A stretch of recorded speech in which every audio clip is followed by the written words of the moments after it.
Good morning. I'm Patricia Skaik, Director of the Lloyd Library, and I'd like to welcome you to today's Symposium, The Enduring Impact of the African Plant Diaspora. A few years ago, I had the pleasure of hearing Erica Armstrong Dunbar talk about her book, Never Caught, The Washington's Relentless Pursuit of Their Runaway Slave, Ona Judge.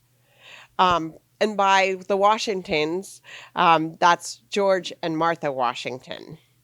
Ona Judge, at age 21, escaped from slavery and became the subject of an intense manhunt. While the Washingtons were never able to capture her, Dunbar, more than 100 years later, using historical records, including census records, newspapers, and city directories, was able to find Judge and tell her story, enough to fill 272 pages of her book. Through Dunbar's eyes, as she follows Judge's life, we get an inside glimpse of the horrors of slavery and the threats to every free black, even those living in the North. After Dunbar's lecture, she was asked in the Q&A, "What resource did you discover that enabled you to find Judge?" Dunbar's response was illuminating. She replied she had not looked at a single source that hadn't been examined by hundreds of historians and Washington biographers. Instead, she said, she looked at the same sources through a new lens. Today, the enduring impact of the African plant diaspora is looking at the topics of African plants, their relationship to slavery, and classic works with a new perspective.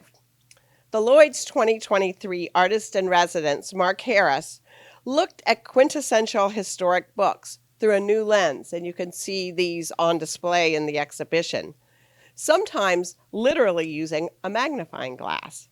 He combed through works that had been viewed hundreds, if not thousands of times, searching for new evidence for this exhibit and to inspire his artwork.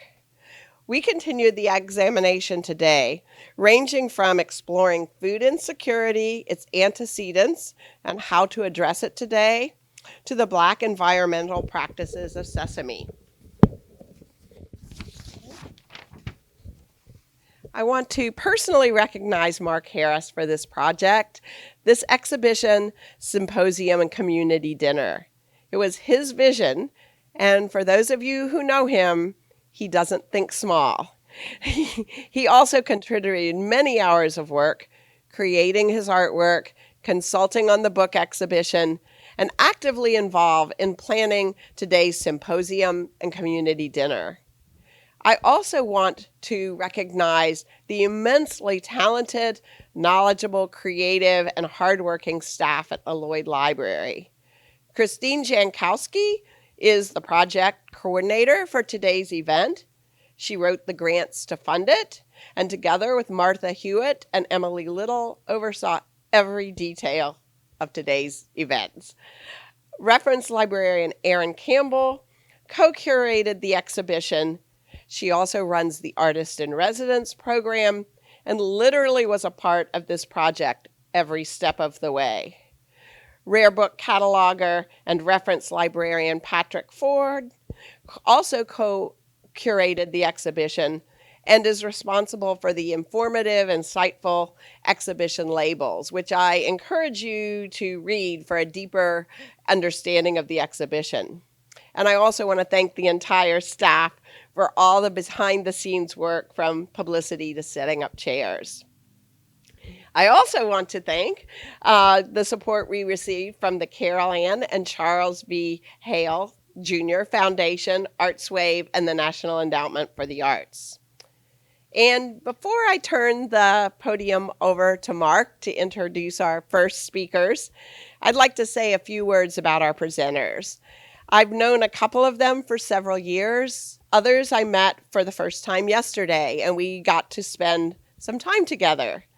I can say without exception, they are an exceptionally intelligent, insightful, creative, and kind.